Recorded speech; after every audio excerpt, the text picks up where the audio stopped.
Halo, halo, Assalamualaikum warahmatullahi wabarakatuh. Apa kabar Anda semua? Ketemu lagi kita di awal pekan ini, hari Senin tanggal 19 September 2022, masih dalam program membaca berita di balik berita Off the Record Forum News Network. Masih terus bersama dengan saya, Hersu Arif, dan rekan saya, kita ya, senang lagi. sekali menjumpai Anda di awal pekan yang semoga indah ini. Ya, meskipun suasananya cerah, tapi saya kira bagi kita di komunitas pers dan bagi saya pribadi juga suasananya agak murung nih Mbak Aki ya. Ini senior dan sahabat saya Profesor Azumadi Azra kan wafat ini karena kebetulan beliau ini juga dulu waktu mahasiswa aktif di Ikatan Pers Mahasiswa Indonesia ini ya Mbak, seperti saya juga, saya adalah generasi ini tahun 80-an gitu, beliau di atas saya gitu, beliau di angkatannya Wikrama Abidin, ada Agusman Effendi waktu itu sekjennya gitu.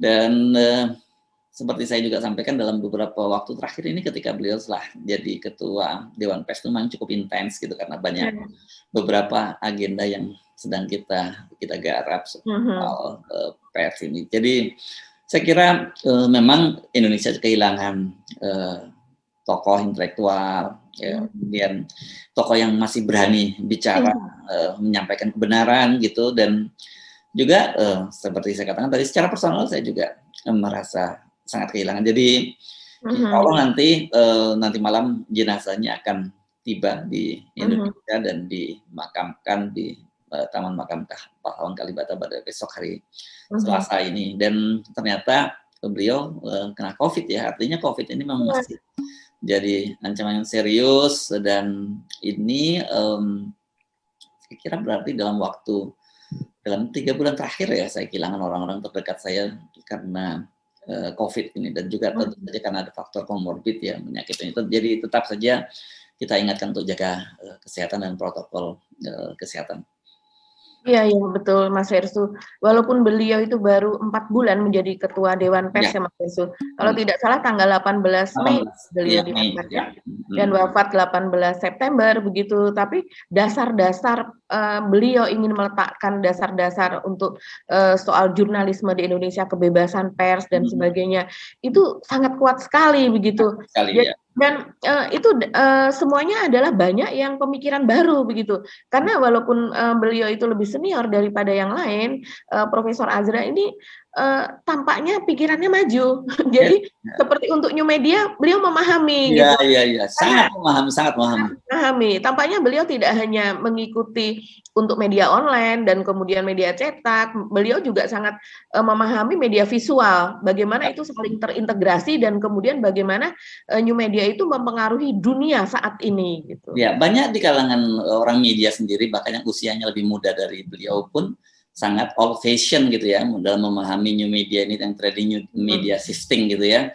Pertama kan beliau itu kan mengenalkan sebuah istilah yang beliau sebut sebagai YouTube based journalism gitu ya. Jadi pers yang berdasarkan berdasarkan YouTube, dan beliau juga menyinggung soal adanya citizen journalism gitu yang menurut beliau sebenarnya ini kalau citizen journalism itu diberdayakan, menurut beliau ini manfaatnya akan luar biasa ini untuk media kita. Kenapa? Karena di tengah situasi kita ekonomi memburuk segala macam begini sekarang itu, jadi operasional media kan jadi terbatas gitu, dan kita sangat terbantu oleh citizen journalism ini, artinya warga yang mengambil video-video, melaporkan video di jalanan. Kata beliau sebenarnya mereka tinggal ditambah saja sedikit dasar prinsip jurnalistik antara 5W1H misalnya begitu. Kemarin dalam perbincangan saya dengan beliau 5W1H ini kan kita bisa sangat terbantu gitu. Kalau selama ini kan kita sering dapat video dari warga, kita nggak tahu kapan di mana peristiwanya kan gitu ya. Jadi sekalian juga kita omongin gini, jadi kalau Anda next time Anda melihat sebuah peristiwa dan Anda mengabadikan sebuah video itu, mungkin bisa dibantu dengan yang istrinya 5W1H itu. Kapan, di mana, siapa, mengapa, itu yang terjadinya gitu, itu yang perlu disampaikan misalnya, itu penting, itu kata beliau, dan itu kan bisa dimanfaatkan oleh media-media yang ada. Dan kita sendiri juga banyak sering berterima kasih ya Mbak menggunakan video-video dari publik, tapi biasanya kita melakukan proses verifikasi dulu. Ini gimana nih peristiwanya, kapan terjadinya, gitu, berapa korbannya, tadi kan gitu, kira-kira gitu. Itu yang jadi pikiran beliau, Mbak. Iya, memang kita kadang-kadang untuk melakukan verifikasi itu hanya soal where and when. Ya, Karena biasanya kalau misalnya sesuatu siapa yang berbicara kita mengenali, atau mahasiswa kita bisa lihat dari jaketnya begitu ya. Tapi where dan when-nya itu kadang where-nya kita tahu, tapi when kadang-kadang itu udah last year tapi kembali viral pada saat ini begitu. Nah, terus kemudian dari Profesor Adjumadi Azra ini adalah soal bahwa pers mahasiswa itu beliau menginginkan itu juga sudah mulai dibina dan kemudian masuk ke dalam jaringan pers nasional begitu. Ini kan luar biasa sekali. Ya, jadi bahwa luar biasa maju ya. Iya, insan-insan pers yang cerdas itu mulai dibangun ketika dan mulai dididik dan dikembangkan ketika mereka masih menjadi mahasiswa, yaitu para calon intelektual. Ya. Jadi ketika mahasiswa itu menulis jangan dikerdilkan dan kemudian jangan diabaikan, apalagi cemooh begitu ya. Ya. Mahasiswa aja begitu kan tidak seperti itu. Jadi maju banget ini Profesor. Ya, Profesor Adjumadi itu ingat sekali dengan perbincangan beliau menyatakan begitu, bahwa ini penting adik-adik kita pers mahasiswa ini karena mereka sendiri juga mengalami represi dari kampus kan gitu ya. Beliau berpikir apa ya kira-kira kita sebut misalnya afiliasi. Saya ingat sekali beliau menyatakan itu kayaknya afiliasi ya Mas Hersu ya, kata beliau seperti itu. Jadi ini menarik dan saya kira saya nggak terlalu sedikit terkejut tapi tidak terlalu terkejut karena mengetahui beliau ini dulu juga aktivis pers mahasiswa kan. Jadi ya beliau paham semacam itu dan ini menurut saya juga, saya kira dari 3 ketua Dewan Pers yang terakhir ini, 4 ketua Dewan Pers yang terakhir ini, beliaulah salah satunya seorang yang punya latar belakang media kan. Lama ini kan sebelumnya kita beberapa orang termasuk Profesor Bagirmanan, Pak Nuh, dan sebelumnya juga Stanley itu kan bukan orang yang aktif di dunia jurnalistik, tapi Bang Adjumadi ini selain pernah diaktif di pers mahasiswa juga pernah menjadi wartawan di Panjimas, wartawan media yang didirikan oleh Buya Hamka gitu ya. Betul. Jadi ya, paham betul soal itu. Betul. Memang dari yang disebutkan Mas Hersu tadi mungkin hanya Stanley ya, yang kita tahu bahwa dia memang orang pers juga begitu ya. Stanley, Stanley pernah di pers juga ya. Iya ya, dia di grup Kompas ya. Iya. Kebetulan saya satu media dulu di Kompas di grup majalah Jakarta. Tapi kemudian orang lebih mengenalnya di Komnas HAM memang karena dia kan aktivis ya sebelum jadi wartawan juga seorang aktivis dikenalnya dan kemudian karena dia ada di Komnas HAM dan baru di Dewan Pers orang lebih mengenal kepada bahwa dia sosok Komnas HAM. Tapi yang jelas pada saat Stanley dan kemudian yang lainnya itu memang kan new media belum seperti sekarang ini Mas Hersu.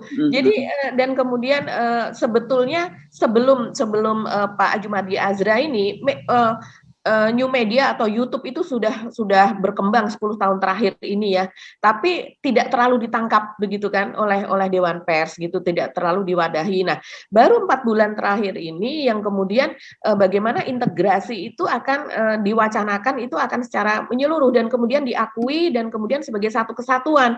Karena di luar negeri pun semuanya yang namanya breaking news, berita-berita teranyar bahkan seperti peperangan yang terjadi invasi Rusia kepada Ukraina pun kita pertama kali tahu ya dari media YouTube begitu ya.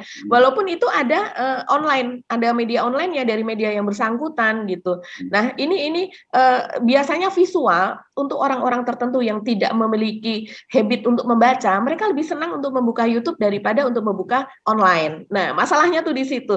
Karena sesuatu yang kita tangkap dengan mata itu lebih familiar dan lebih bertahan lama begitu daripada sesuatu yang kita baca. Itu memang udah kodratnya kayak gitu. Ya.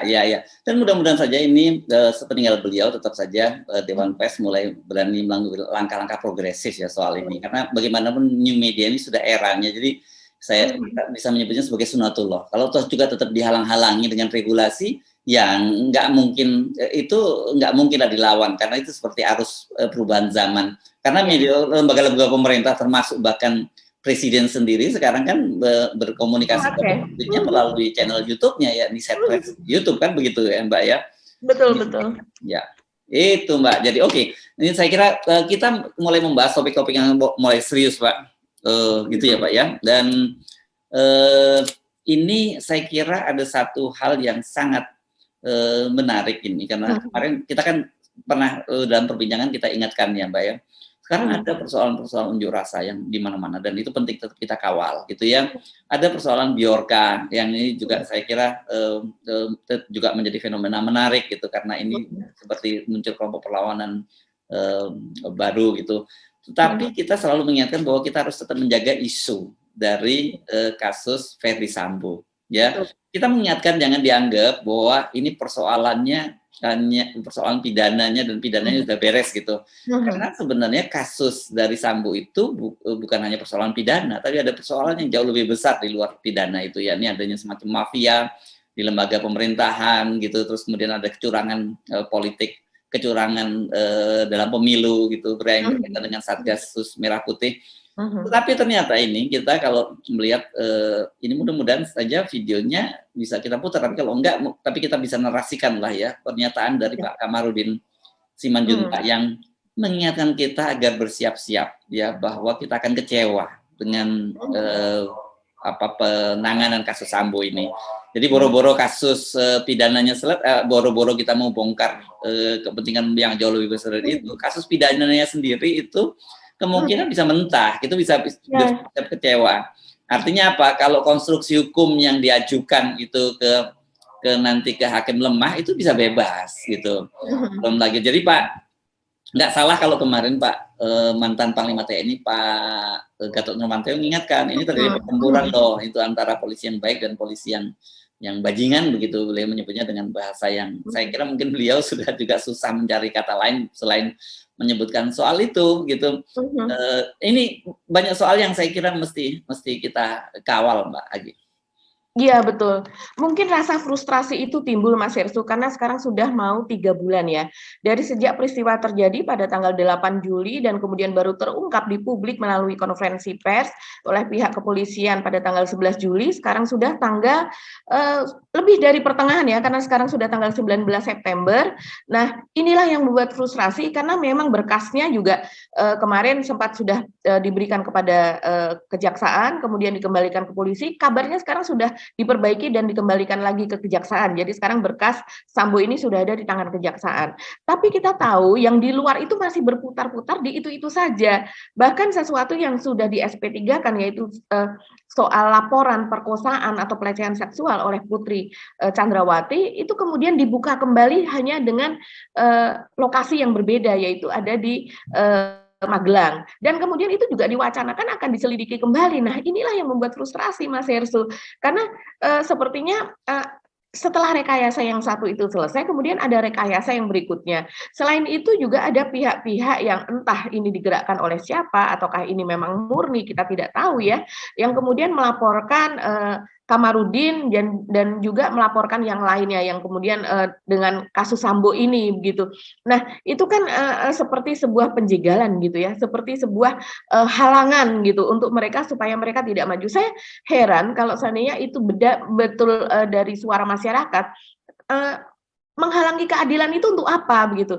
Oh, yang diupayakan ini adalah kita bukan soal di sini betul-betul ditampakkan bahwa soal rasisme, soal perbedaan agama, ideologi, dan itu betul-betul semuanya itu dinihilkan begitu ya.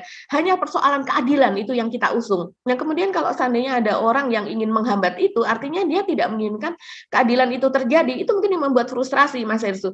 Memang kalau menurut Pak Kamarudin kemarin pada hari Sabtu ya, sebetulnya ini mencuat pada hari Sabtu ketika ada sebuah acara forum diskusi di YouTube dan kemudian Pak Kamarudin mengatakan demikian.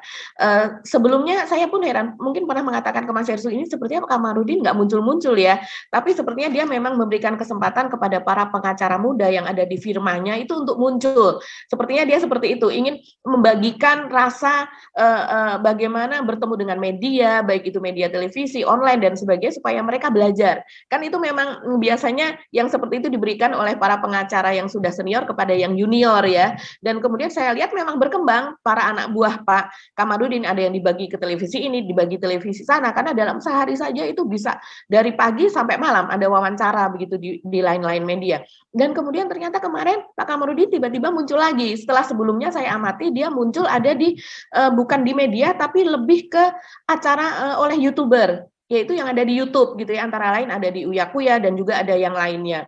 Nah, di situ dia betul-betul terus terang bahwa inilah yang terjadi. Saya pun, dan dia menyebut nama di situ Mas Herssu, seperti misalnya ketua komisi di DPR itu siapa yang menerima uang itu, dan kemudian setelah itu makanya dia berbalik dan kemudian dia berusaha supaya soal pelecehan itu muncul kembali, kemudian pembelaannya terhadap Sambo, dan kemudian dia diberi istilahnya adalah suap gitu mungkin ya, atau amplop coklat gitu, kemudian dia mendekati kepada Pak Jokowi dan sekelilingnya ke istana gitu. Ketika ditanya siapa yang di istana, yaitu adalah seseorang tangan kanan Pak Jokowi yang sangat dekat gitu, agar supaya kasus Sambo ini kemudian melunak begitu. Nah, ini disebutkan oleh Kamarudin di channel-channel tersebut begitu.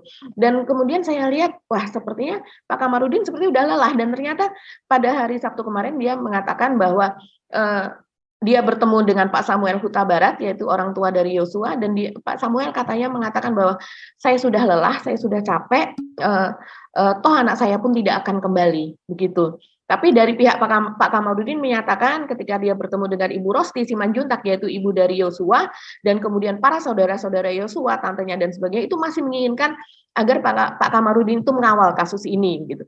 Nah, dan Pak Kamarudin mengatakan bahwa dia akan bersedia untuk tetap mengawal, tetap bersedia menjadi pengacara dari keluarga tersebut, tapi harus dengan dukungan dari semua pihak gitu. Sekarang ini sangat mengecewakan. Tetapi saya betul-betul minta maaf, saya sudah berjuang dengan mengorbankan segalanya, baik pikiran, materi maupun waktu. Saya membiayai semua perkara ini, tapi saya tidak bermaksud mengungkit-ungkit itu. Tetapi karena Presiden tidak mau berbuat sesuatu, maka pada akhirnya, kecuali hanya 4 kali mengatakan gugat seterang-terangnya, memang kita harus akui dia mengatakan itu 4 kali, dalam 4 kali momen. Pada akhirnya apa yang saya perkirakan, perkara ini akan menjadi balilut, sudah terjadi. Artinya sudah 3 bulan perkara ini sejak Juli, Agustus, September, perkara tidak terang-terang. Padahal saya katakan dulu, kalau saya yang menjadi penyidik setengah hari, saya garansi selesai. Tidak sampai seminggu sudah P21 tahap 2. Itu dengan kecerdasan saya. Tetapi karena Presiden membiarkan Polri terjebak dalam lumpur itu, akhirnya mereka sampai dengan hari ini, mereka tetap tidak bisa keluar. Sehingga harusnya sudah banyak tersangka, minimal 35-30 tersangka. Yang tersangka sampai hari ini baru 5 ditambah dengan 7. Yang 7 itu pun juga salah satu dari 5 itu, yaitu tersangka obstruction of justice. Oleh karena itu, saya atas nama penasihat hukum atau tim penasihat hukum atau sebagai tim penasihat hukum menyampaikan permohonan maaf kepada seluruh warga negara Indonesia karena tidak bisa memenuhi harapan masyarakat. Kemudian saya juga memohon maaf sama keluarga karena Pak Samuel sebagai orang tua daripada almarhum sudah menyatakan sudah selesai lah, toh anak saya nggak bisa kembali. Kemarin ketika saya ke Jambi, beliau berpesan sudah cukup lah, kami udah capek Pak, kami mendengar aja capek. Demikian juga masyarakat bilang kami hanya mengikuti saja capek, apalagi Bapak yang melakukan katanya. Saya sebagai yang melakukan, walaupun saya sampai sakit-sakitan, sampai batuk-batuk, melayani 3.000 sampai 4.000 WhatsApp per hari, melayani berbagai televisi bisa 3 sampai 5 kali sehari, saya sebenarnya nggak merasa capek. Tetapi karena di kepolisian tidak bergerak atau sangat lamban, maka Pak Samuel di hari Sabtu yang kemarin mengatakan sudah cukup lah, toh anak saya tidak bisa kembali hidup lagi katanya, dan sebagainya. Walaupun di kalangan perempuan-perempuan pemberani, yaitu istrinya itu Rosti maupun adik-adiknya semua, termasuk anaknya, semua masih bersemangat mau menuntaskan. Tetapi kami mau mengatakan tidak mungkin kami bisa bertepuk sebelah tangan. Tentu harus saling bahu-membahu. Oleh karena itu, ini mungkin sudah takdir kita karena hidup di negara Indonesia, negara yang sangat munafik, yang rajin beragama tapi tak bertuhan. Jadi saya hanya mengatakan kita harus selamatkan Indonesia ini melalui suatu tindakan yang tepat, yaitu pada 2024 pilih pemimpin yang baik dan benar, yang bertanggung jawab, supaya Indonesia ini bisa kita benahi bersama. Kemudian sebenarnya kalau saya perhatikan 5 Lebih banyak orang baik dan benar di Indonesia ini, tetapi tidak peduli. Terbukti ketika saya ke daerah, baik itu wanita, anak-anak sampai dewasa, baik yang tidak berkerudung sampai yang berkerudung, semua tak ada malu-malu memeluk saya. Memeluk dengan mengatakan terima kasih. Artinya mereka rindu negara ini menjadi negara yang baik. Tetapi kita kurang kompak memperbaiki negara ini. Oleh karena itu ke depan kita harus kompak. Jangan mau diadu domba. Jangan mau dikatakan aku Pancasila, kamu khilafah. Semua kita menganut filosofi atau falsafah Pancasila. Jadi kalau dikatakan kamu teroris, aku Pancasila, jangan mau. Kita semua adalah warga negara yang taat Pancasila, berideologi Pancasila. Jangan mau dituduh-tuduh teroris dan khilafah. Saya sudah diundang ke pesantren, diundang ke gereja, diundang ke mana-mana. Saya lihat semua orang baik-baik. Bahkan minggu lalu saya diundang oleh salah satu tokoh NU, yaitu Kiai Haji Husnuril Arifin, sahabat saya. Oleh mereka itu diberikan gelar santri kehormatan. Mereka sangat bangga sama saya pun sangat bangga memiliki mereka. Oleh karena itu kita harus kompak. Jangan malu dia di domba karena atas nama suku, agama maupun ras. Supaya mafia itu kalah. Kita ini sebenarnya jadi domba mafia. Ya. Dengan mengatakan sebagian Pancasila, sebagian lagi khilafah. Kita semua Pancasila kok. Ideologi kita ideologi Pancasila, 1245, Bhinneka Tunggal Ika, dan NKRI. Gitu. Jadi oleh karena itu di 2024 inilah momen yang tepat, nanti pilih pemimpin yang baik dan benar. Untuk saat ini memang kita harus siap-siap kecewa. Karena kenapa? Karena inilah adanya. Kita semua tersandra oleh teroris, tersandra oleh mafia, tersandra oleh mafia hukum gitu loh. Oleh karena itu ke depan pendapatan kepolisian, pendapatan TNI, pendapatan ASN atau PNS harus kita perbaiki. Minimal 25 juta sebulan supaya mereka betul-betul mengabdi untuk negara ini. Mantap. Yang generalnya sampai ratusan juta kita bayar, daripada ada yang miskin tapi ada yang mengambil triliunan satu orang. Lebih bagus dibagi merata, kan begitu. Ibarat batu bara, barang Tuhan dibagi merata, katanya kan gitu kata orang Kalimantan. Jadi jangan ada yang kebagian, ada yang tidak kebagian, ada yang mengumpulkan untuk 100 turunan, tapi ada satu keturunan pun tak makan, kan begitu. Lebih bagus kita saling berbagi. Itulah yang bisa saya katakan untuk saat ini. Ya saya mohon maaf, ya kita siap-siap kecewa. Karena sampai dengan sore hari ini perkaranya hanya muter-muter di situ saja dan Presiden tidak melakukan apa-apa kecuali mengatakan buka seterang-terangnya sebanyak 4 kali. Tetapi belum ada action yang nyata dari Presiden untuk menyelesaikan permasalahan yang membelit baik kepolisian maupun kejaksaan ini. Terima kasih, Tuhan memberkati. Ya, jadi kita melihat ini mesti dengan kritis ya apa yang terjadi di Mabes Polri, mesti dengan latar belakang tadi bahwa Sambo itu jangan hanya dilihat Sambonya. Tapi harus kita lihat kekaisarannya gitu ya, dan kekaisaran itu kan berarti yang menjadi kaisar itu Sambo gitu. Kita ada kaisar bayangan juga gitu ya, yang saya kira memang ini sudah agak berat gitu ya dibersihkan, dan sehingga kenapa kemudian sampai pada satu kesimpulan siapa si Kamarudin itu frustrasi lah gitu ya melihat situasi semacam ini. Kenapa? Karena kita sendiri juga kemarin mengingatkan kasus ini memang harus diakui jasa Pak Kamarudin luar biasa besar. Dia menjadi game changer gitu ya, berani mengubah itu, dan kemudian dukungan publik itu luar biasa. Dan kita pada waktu itu selalu menyatakan kita gembira dalam kasus Yosua ini. Kenapa? Karena pembelahan itu tidak terjadi dan publik itu melihat satu sama, kita melihat dalam persoalan ini ya. Orang tidak lagi melihat itu latar belakangnya, latar belakang politiknya, latar belakang agamanya. Tapi kita melihat ini soal ketidakadilan, yang itu yang disinggung oleh Pak Kamarudin. Dan beliau kan juga dengan tegas tadi yang seperti Anda sebut tadi, ketika dia berkunjung ke daerah-daerah itu kita tahu nih Pak Kamarudin ini memang seorang Kristiani yang soleh gitu ya, yang ketat, dan dia pengagum Israel gitu kita sering, tapi kemudian kan beliau melihat realitas, ternyata publik nggak melihat seperti itu. Publik melihat menempatkan Pak Kamarudin sebagai seorang pengacara yang membela kebenaran gitu. Makanya itu dalam bahasa dia disebut bahwa dia ketemu di daerah-daerah ada yang berkerudung pun, yang tidak berkerudung pun meluk dia gitu. Ya karena memang sebenarnya dasarnya kita tuh seperti itu kok bangsa ini kan gitu.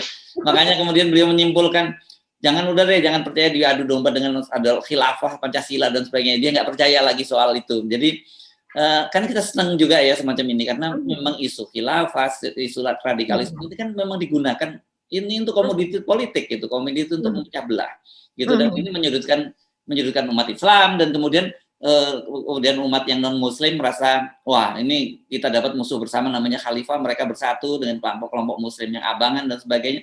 Tapi ini sebenarnya harus kita ingatkan itu hanya itu alat politik, dan itu yang disampaikan oleh Pak Kamarudin, jangan percaya lagi. Dan akar persoalannya dari seperti dikatakan oleh Pak Kamarudin itu sebenarnya karena kita memilih pemimpin yang salah. Kan sebenarnya ya Pak Kamarudin menyatakan bahwa ya Pak Jokowi cuma ngomong saja untuk diberikan 4 kali, tapi tidak dengan tegas menyampaikan apa sebenarnya yang mesti diinikan. Kan direksinya Pak Jokowi nggak cukup clear sebenarnya sebagai seorang presiden gitu. Mestinya sama dengan kayak Pak Listio Sigit mengancam anak buahnya, saya potong kepalanya gitu. Kan Pak Jokowi juga bisa begitu. Saya copot Kapolri kalau sampai tidak bisa memberikan soal itu. Kan mestinya ada direction semacam itu, dan perintahkan juga Kapolri itu copot yang lain-lain yang juga dianggap tidak mentaati perintahnya. Mestinya begitu kan disampaikan.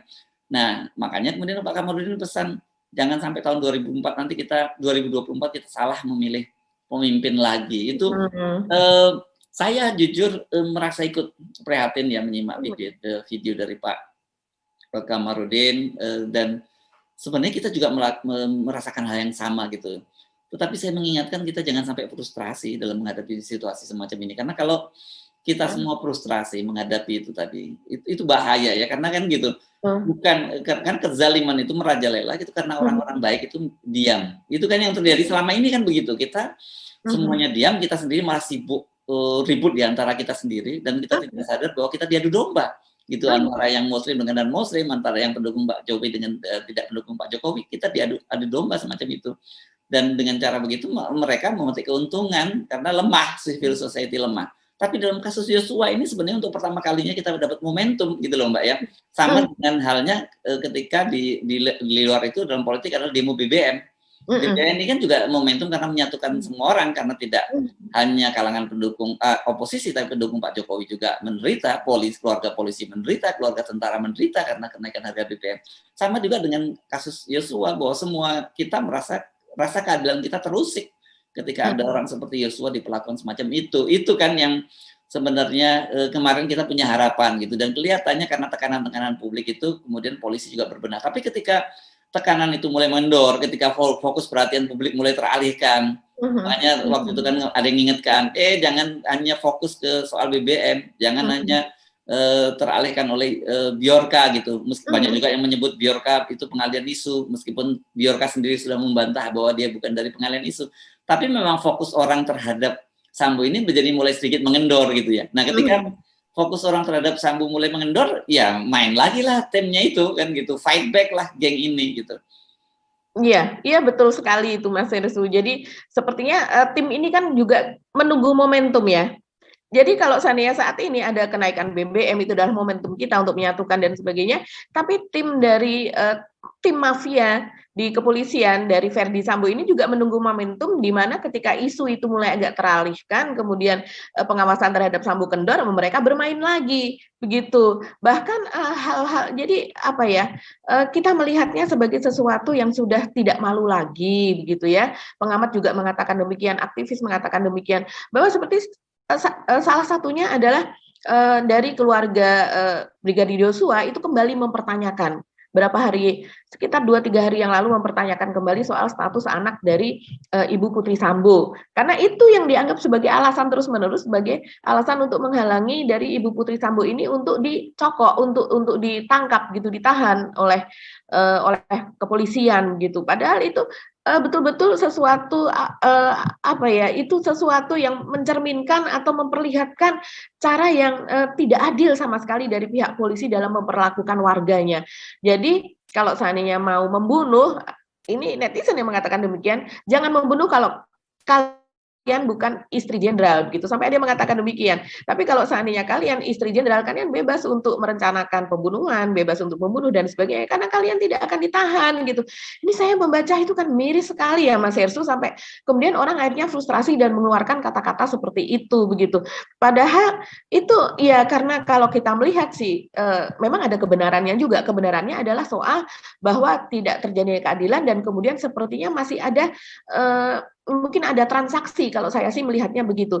Kenapa Ibu Putri Sambo ini tidak ditahan? Mungkin ada transaksi dari mafia tersebut. Ini akan begini kalau seandainya Putri Sambo tidak ditahan gitu.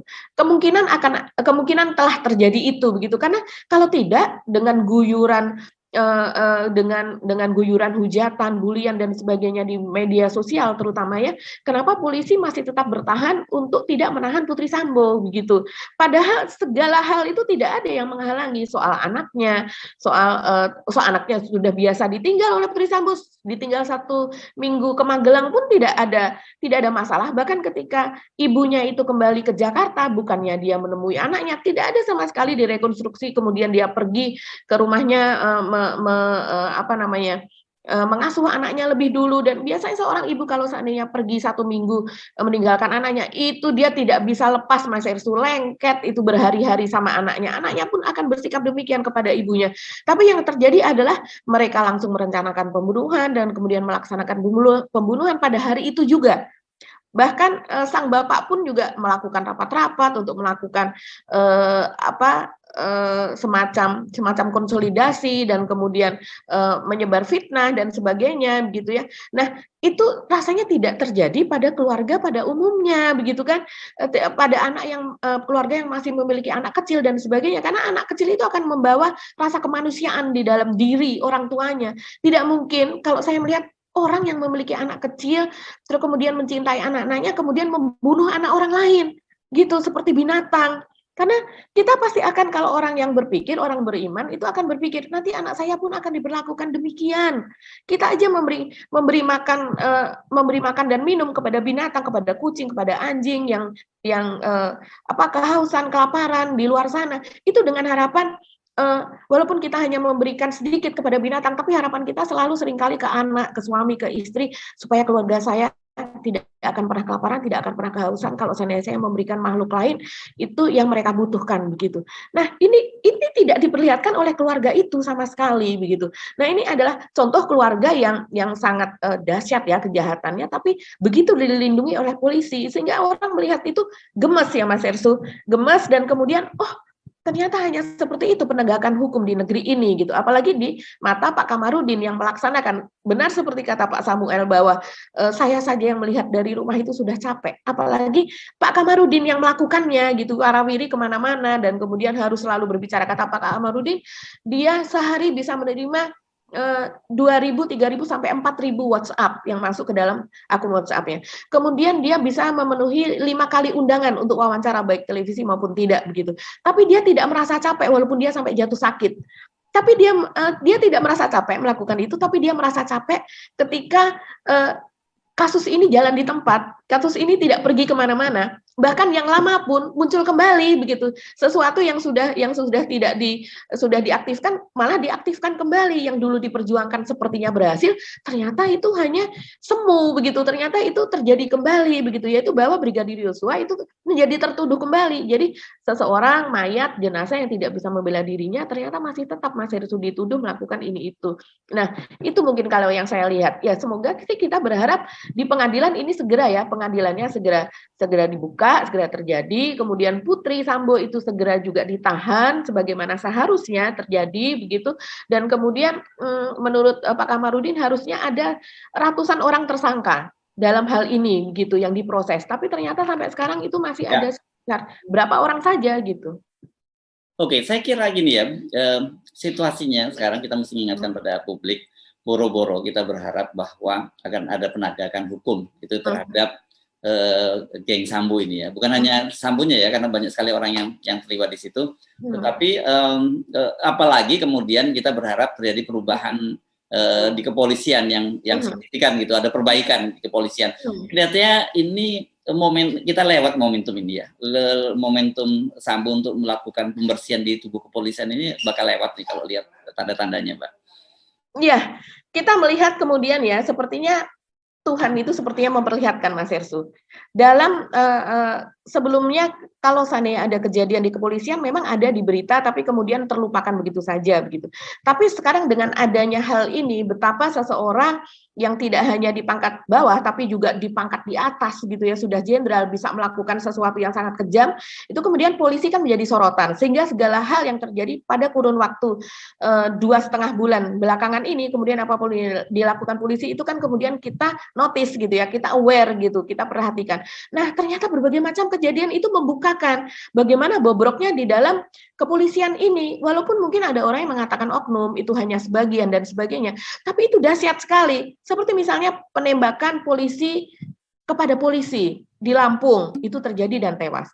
Penembakan polisi kepada polisi di Gorontalo baru saja terjadi. Terus kemudian kemarin baru saja berapa hari yang lalu polisi yang menganiaya seorang ibu-ibu di Pindrang, Sulawesi Selatan. Walaupun katanya itu adalah masih kerabatnya.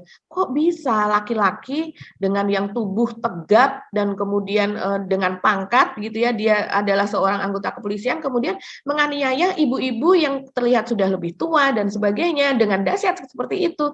Dan juga hal-hal yang lain seperti kita tahu di Jakarta saja itu yang penyalahgunaan soal narkoba, soal barang bukti dan sebagainya itu terjadi dan tidak hanya di Jakarta, ada di mana-mana. Kemudian sekarang ketika operasi dari Pak Sigit itu gencar soal judi, itu berapa orang polisi yang tersangkut pada masalah itu menjadi backing bahkan menjadi pelaku dan sebagainya.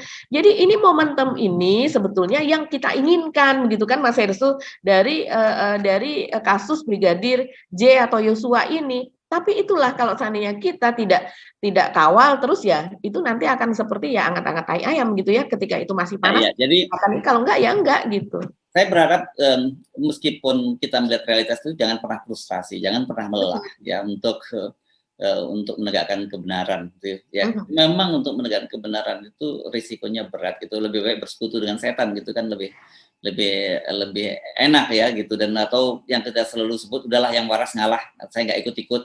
Ada yang begitu kan, itu kan banyak sekali. Nggak boleh dalam situasi sekarang, kita harus terus bicara gitu, walaupun kadang-kadang mungkin pada satu titik kita juga akan merasa lelah karena tenggorokan kita tercekat karena kita terus berteriak gitu, tapi seolah-olah kita kok berteriak pada sebuah ruang yang hampa udara, kita seperti berteriak di tengah gurun gitu ya. Karena kebenaran itu sekarang udah menjadi harga mahal gitu di negara ini, seperti mahalnya air di sebuah gurun gitu ya, dan kita tiba-tiba berteriak di tengah gurun itu. Dan itu saya kira saya berempati, saya memahami apa yang terjadi pada Pak Kamarudin, dan tapi mesti kita ingatkan kepada Pak Kamarudin bahwa beliau tidak sendirian gitu ya. Banyak kita para netizen yang terus juga akan mensupport beliau gitu, dan harus sekali lagi kita ingatkan bahwa ini jadi momentum yang tidak boleh kita lepas begitu saja. Ya Mbak Agi ya. Iya. Pak Kamarudin terus semangat ya, terus semangat itu juga dengan timnya. Banyak yang masih muda dari timnya, juga Bang Johnson. Orang-orang ini, Mas Hersu, saya tidak bisa membayangkan intimidasi seperti apa yang mereka alami. Betul, karena ini yang tidak diucapkan saja, mereka tidak menceritakan, tapi dimanapun mereka berada, mereka itu dalam keadaan riskan. Gitu. Nah, begitu juga dengan keluarganya. Jangan disangka hanya mereka, itu yang namanya istri, yang namanya keluarga, anak, bahkan mertua. Kita tahu persis lah, kita yang pernah berada di lapangan itu seperti apa jika seseorang ingin menegakkan keadilan, terus kemudian ingin membongkar sesuatu yang dahsyat, apalagi ini soal hajat hidup, kekayaan, dan kemudian juga materi yang menopang hedonisme gitu kan.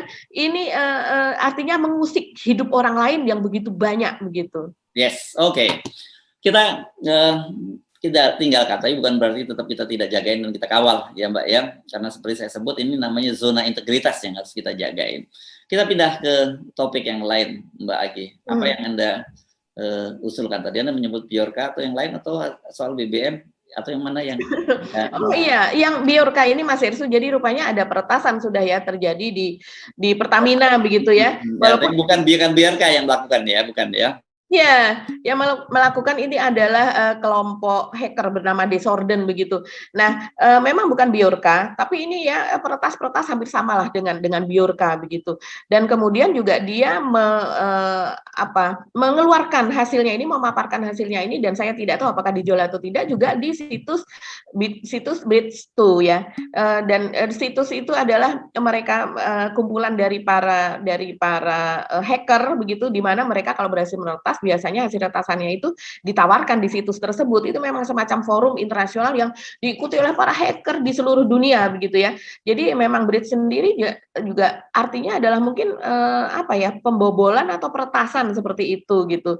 Nah, ini Desorden ini berhasil meretas kalau yang dia keluarkan itu hanya sekitar 1,5 atau 1,6 gigabyte begitu. Katanya ini cukup segini aja lah, ini sebagai contoh saja. Karena kalau seandainya harus diretas semuanya itu terlalu banyak. Tapi ini datanya jauh lebih banyak daripada data yang dikeluarkan pada saat Bjorka ini meretas Ibu Puan misalnya, atau meretas Pak Erick Thohir dan meretas yang lain-lainnya, Pak Mahfud misalnya ya, itu kan datanya tidak terlalu banyak. Yang terakhir hanya mungkin data Peduli Lindungi.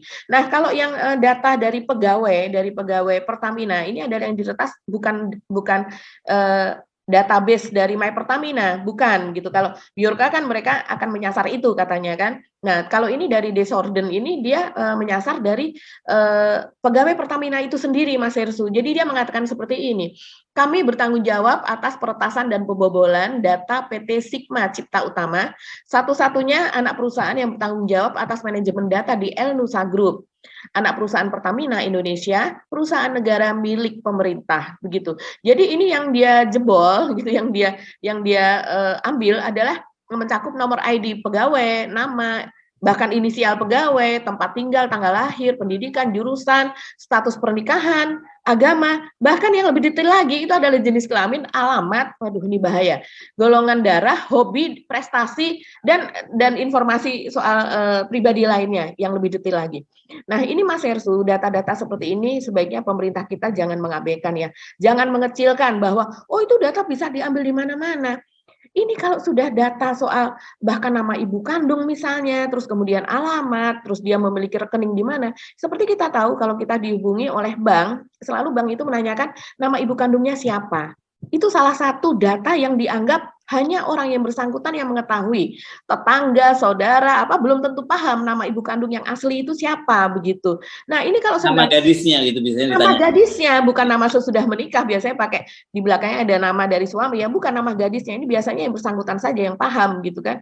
Nah, ini berbahaya karena orang atau hacker atau orang yang bermaksud jahat begitu ya bisa membuat rekening atas nama kita dan kemudian dia melakukan kejahatan, dan itu sulit untuk dilacak apalagi kalau pelakunya ada di luar negeri begitu. Dia bisa membuat rekening atas nama kita. Dia juga sekarang yang namanya memalsukan, jangankan memalsukan KTP begitu ya, memalsukan paspor saja sudah sesuatu hal yang mudah untuk dilakukan oleh kaum hacker ini begitu, atau orang yang melek digital begitu ya Mas Hersu. Nah, ini kita berharap apalagi Pertamina begitu ya. Mungkin Mas Hersu kan belakangan memaparkan bahwa direksi dan komisaris Pertamina itu mendapatkan bonus, sudah gajinya pun miliaran, mendapatkan bonus miliaran juga per orang. Nah, sekarang kalau bisa menggaji miliaran, masa soal data atau apa tidak bisa mereka kesejahteraan karyawan, harusnya kesejahteraan data juga ya. Jadi data ini tidak hanya sekedar disimpan, tapi juga faktor keamanannya, kesejahteraan datanya itu terkeep gitu ya, tersimpan dengan baik. Nah, ini Pertamina saya rasa salah satu BUMN dengan teknologi tinggi, dengan bayaran yang tinggi dan sebagainya. Itulah kenapa menjadi sasaran gitu. Contoh ini loh salah satu BUMN dengan IT yang diharapkan itu akan mumpuni begitu ya pengamanannya, IT security-nya, tapi ternyata bisa terbobol dengan mudah seperti ini gitu Mas Hersu. Jadi ini kelihatannya mulai udah mulai becek nih lapangannya di Indonesia ya, bukan hanya Bjorka, tapi mulai banyak ada hacker-hacker lain yang mulai ikut turun bermain. Ini lapangan juga makin becek gitu ya. Dan kemarin kan kita tahu dalam kasus Muhammad Agung Hidayatullah itu ya, juga orang juga mempersoalkan ini polisi udah salah tangkap, kenapa malu menyatakan malah tangkap ya, karena anak ini kan setelah dia diperiksa, kemudian dilepaskan, tapi baru kemudian dijadikan tersangka gitu, dan dia kemudian wajib lapor gitu. Padahal kan kalau dari penjelasan dia ini nggak terlibat dalam pembobolan gitu ya. Dia kebetulan tertarik dengan apa yang dilakukan oleh Bjorka, dan kemudian dia membuat channel Telegramnya, dan Telegramnya dibeli oleh Bjorka. Itu kan pengakuannya, dan dia membeli clue itu bahwa satu, pembeliannya dengan Bitcoin, kedua dengan bahasa Inggris. Tapi banyak orang yang mengingatkan bahwa ini kalau lihat bahasa Inggrisnya kayaknya bahasa Inggris Bjorka ini rasa Indonesia gitu.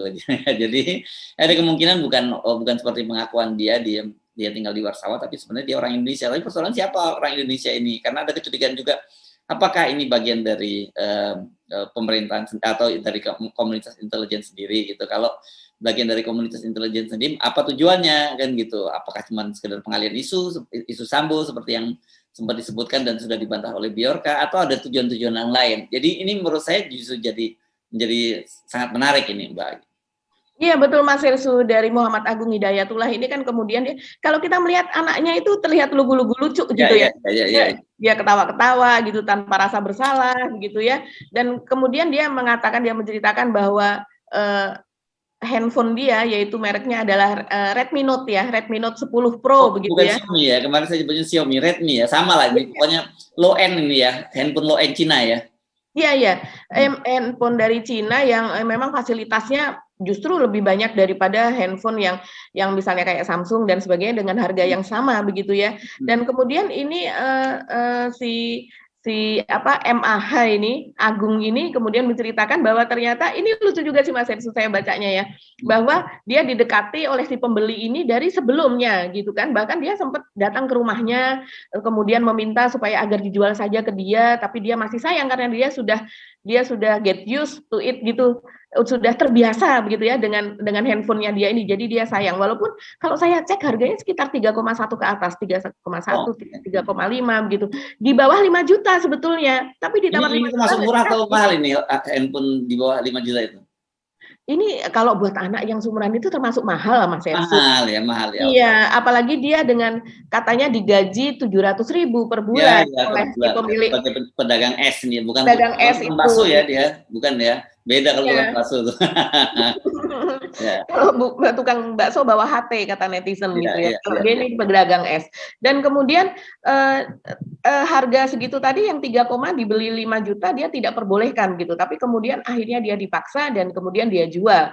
Nah, ternyata belakangan dia baru tahu bahwa ternyata HP yang dibeli oleh seseorang itu dijadikan barang bukti oleh polisi. Jadi kesimpulannya yang membeli adalah polisi begitu kan Mas Hersu. Nah, biasanya padahal kalau polisi menyita, misalnya dia dijadikan tersangka kemudian menyita, itu kan tidak dibeli begitu. Jadi ini sesuatu yang different ya dari perlakuannya terhadap yang lain. Kita tahu bahwa seperti misalnya para tersangka kemudian menjadi terdakwa dan sebagainya, bahkan sudah lepas dari bui pun belum tentu barang bukti berupa HP atau laptop itu kemudian dikembalikan gitu kan. Nah, dalam hal ini si anak ini mendapatkan uang tersebut dan kemudian memang itu menjadi handphone si Redmi tadi kemudian menjadi barang bukti. Nah, yang berikutnya dia seperti Mas Hersu bilang tadi, dia memberikan kemudian cerita bahwa dibeli dalam bentuk Bitcoin, kemudian dalam bahasa Inggris.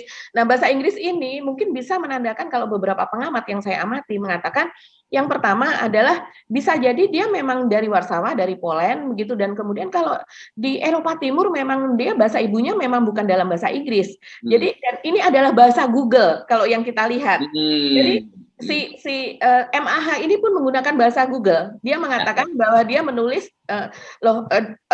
kamu memakai bahasa Inggris untuk menjawab, dia kan berhubungan langsung dengan Bjorka ketika Bjorka itu akan membeli akun dari Bjorkanism, akun dia beli $100 itu. Jadi dia mengatakan saya menulis dalam bahasa Indonesia, kemudian saya masukkan ke dalam Google Translate dan kemudian saya kirimkan. Nah, kalau saya perhatikan bahasa dari Google Translate memang sederhana seperti ini Mas Hersu, belum tentu memperhatikan dari faktor grammar dan sebagainya. Jadi bisa jadi ini memang dari luar dan kemudian dia kalau dari Eropa Timur ya memang pakai bahasa Google Translate yang seperti itu tadi gitu, yang tidak terlalu ini biasa, bahkan bahasa slang dan sebagainya itu kan dipakai oleh para netizen begitu ya. Jadi dan itu yang pertama. Dan kalau itu yang terjadi itu malah makin sulit. untuk dilacak dan apalagi untuk ditangkap. Menurut para pengamat IT demikian. Nah, justru berharapnya ini justru dari dalam nih si Bjorka ini. Begitu. Cuman dari dalam apakah betul ini memang peretas di luar ataukah dari dalam intelijen itu sendiri, itu kan yang kemudian kita persoalkan gitu. Apakah ini bagian dari intelijen, entah intelijen yang masih aktif ataukah yang sudah tidak aktif kemudian masuk ke dalam ini untuk bermain isu ini dengan maksud tertentu, ataukah memang dari luar begitu. Kalau dari luar itu malah makin kasihan kepolisian kita, BSSN dan kemudian BIN, karena berarti mereka kalah dong levelnya dengan yang dari luar itu tadi Mas Hersu begitu, dari masyarakat umum maksudnya dari publik. Karena sampai sekarang domisilinya di Indonesia, dia adalah publik biasa, bahkan mungkin dia netizen biasa, tapi kok tidak tertangkap juga begitu ya, kan? concern kita kan soal keamanan data pribadi. Karena sekarang ini kan pemerintah ada obsesi untuk mengintegrasikan ke single ID gitu ya. Kemarin katanya mau di Peduli Lindung yang akan dipakai, dan ternyata kemudian menurut penjelasan Erick Thohir hilang datanya 60 juta. Terus sekarang yang terbaru NPWP itu diganti NIK kan gitu. Jadi ini menurut saya dengan situasi semacam ini, meskipun kita bukan sasaran dari para hacker, tapi itu tetap jadi berbahaya karena itu berkaitan dengan privacy kita ya, berkaitan data-data pribadi kita yang tadi Anda sebutkan. Bisa saja suatu saat kita dibobol dengan apakah rekening kita, apapun gitu yang, dan itu menurut saya berbahaya. Jadi kesimpulannya sampai sekarang pemerintah tidak bisa meyakinkan publik bahwa mereka itu bisa melindungi kita dari keamanan data pribadi. Saya kira itu ya Mbak yang sampai pada publik. Walaupun kita sebenarnya saya tahu banyak netizen yang ketawa-ketawa juga, dan kita kadang-kadang ketawa juga lihat kelakuannya Bjorka, tapi sebenarnya diam-diam itu merupakan ancaman buat kita juga secara keseluruhan. Gitu ya Mbak Agi ya. Iya betul Mas Hersu. Bahkan yang sekarang itu ada di netizen berkomentar ya, bahwa kalau menterinya saja Pak Johnny G. Plate itu sudah menggunakan nomor Amerika begitu ya, berarti dia tidak percaya kepada operator Indonesia atau nomor Indonesia. Nah kalau menteri saja tidak percaya kepada sistem keamanan gitu, yang seharusnya memang dia malah implementasikan sendiri, bagaimana dengan kita, siapa yang akan melindungi ya? Berarti betul kata Pak Plate bahwa harus bisa melindungi nomor NIK masing-masing. Kita suruh melindungi sendiri-sendiri, gimana sih Bapak ini ya.